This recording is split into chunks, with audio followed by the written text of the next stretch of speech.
Je vais vous montrer dans cette vidéo le troisième outil de Chronos for Inventor, l'outil de mise en barre.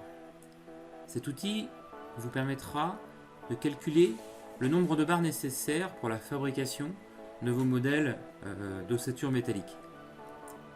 Vous le savez déjà, Frame Generator est capable de calculer les longueurs de pièces, savoir connaître les sections des profils, mais en aucun cas ne peut décider du nombre de barres que vous avez en magasin et encore moins de l'approvisionnement que vous pouvez en avoir.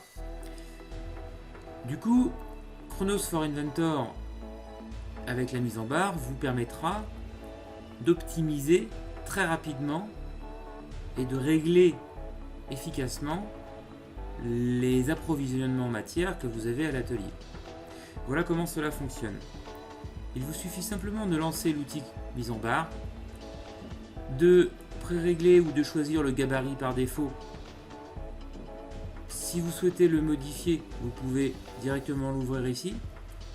Vous y voyez ici certaines mises en barre déjà de paramétrer. Sachez que ce gabarit va s'étoffer au fur et à mesure de vos utilisations. Dans tous les cas, vous pouvez venir ici renommer les noms d'apparence de vos profilés. Au lieu de s'appeler avec la norme, vous pouvez simplement les appeler tube carré. Chronos for Inventor optimisera ce nom-là lors de la sortie d'optimisation. Mais vous pouvez également choisir les longueurs de barre. J'ai ici à l'avance pré-réglé une longueur de barre de 300 pour les tubes carrés de 40 par 40 par 2, de 6 mètres pour les cornières et de 8 mètres pour les autres. Sachez qu'il y aura des réglages par défaut qui est 6 mètres et 5 mm de largeur de trait de scie. Et oui, la mise en barre de Chronos for Inventor calcule également l'optimisation avec la valeur de découpe. Vous ne pourrez pas perdre ainsi, je dirais, de longueur de barre pour rien, puisqu'on aura pré-réglé ici à l'avance les bonnes largeurs de trait de scie, les bonnes longueurs de barre. Voyons plutôt comment cela fonctionne. Une fois que le gabarit est pré-réglé, vous dessinez votre modèle d'ossature métallique ou vous placez des composants depuis le centre de contenu en y ajoutant des profilés métalliques. Vous allez générer ici votre débit et Chronos for Inventor se charge de vous créer un fichier Excel avec toutes les informations requises. Donc dans notre modèle, on avait ici deux sortes de profilés, des tubes carrés de 40 par 40 par 2 et des cornières.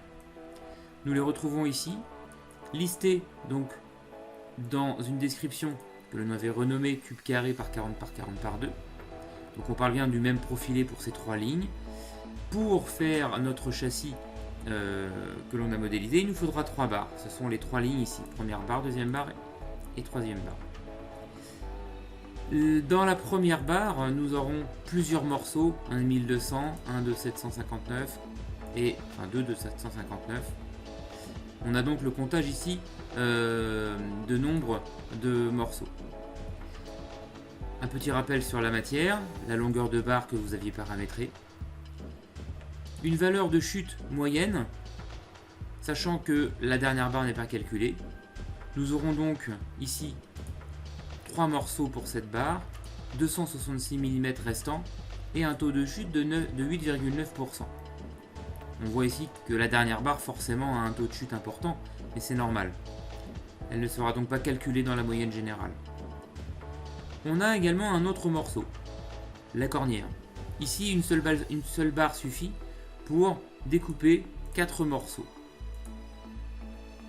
avec à nouveau les mêmes informations de taux de chute résultant.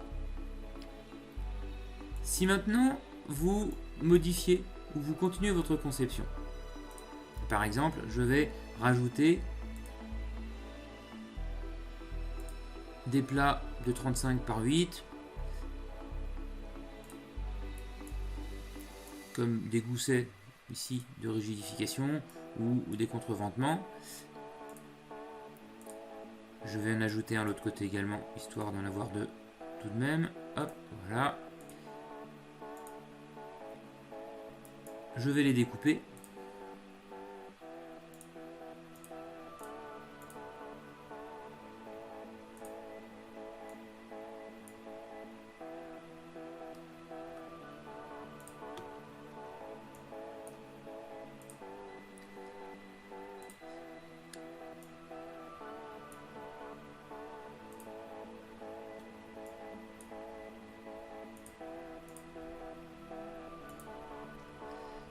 Une fois que j'ai rajouté tous mes modèles, donc tous mes morceaux, je vais régénérer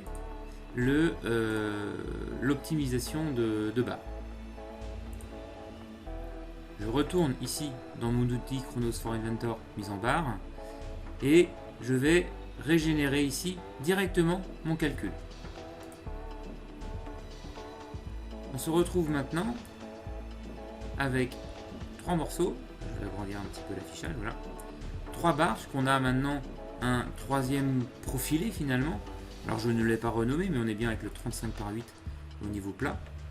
Une seule barre suffit pour découper 2 morceaux de 266 et quelques, avec à nouveau les informations de taux de chute disponibles.